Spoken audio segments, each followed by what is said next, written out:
2026-yildagi Tracker avtomobilining narxi 282 million 400 ming so'm ekan. Agar sizlar avtokredit asosida oladigan bo'lsangiz 260 million 400 ming so'm bo'lar ekan. Men sizga hozir bundan ham zo'r variant ko'rsataman. Jetour X70 avtomobilining narxi sizlar kredit asosida xarid qilmoqchi bo'lsangiz 264 million 900 ming so'm bo'ladi. Trackerdan 5 million qimmat bo'ladi xolos, lekin bu mashina 7 ta o'rindiqli, 4 ta porshili bo'ladi, 1.5 turbina va 156 ta ot kuchiga ega. Bu mashinani olgandan keyin balonni ham almashtirish shart emas. Boshlang'ich to'lovga 96 million so'm to'lov qilasizlar. Bu to'lovning ichida bitta propani ham, 5 ключевой достуp, 360 gradusli kameralari bo'ladi. Salon qismiga ham alohida e'tibor berasiz. 80% naturalniy ko'jadan jihozlangan.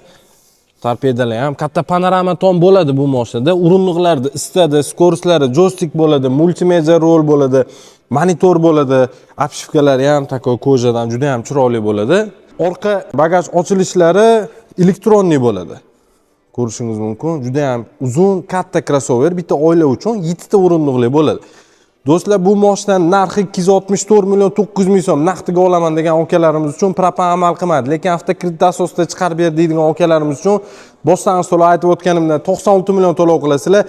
Bitta pasportga hech qanday rasmiy daromadsiz va bitta propanni buni ichida qilib chiqazib beramiz. Do'stlar, bunaqa imkoniyat faqatgina AD Master Namangan Jetour avtosalonida mavjud. Bunaqa imkoniyatni qo'ldan boy bermay, shu oy oxirigacha amal qiladi. Pastdagi nomerlarga telefon qiling, sizga to'liq ma'lumotlarni berishadi.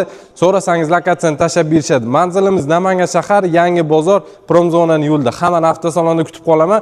Uzumshayda bo'laman, eng qulay bo'lgan shartda chiqazib beraman. Oylik to'lovlar ham xudo xolasa sizga ma'qul keladigan bo'ladi.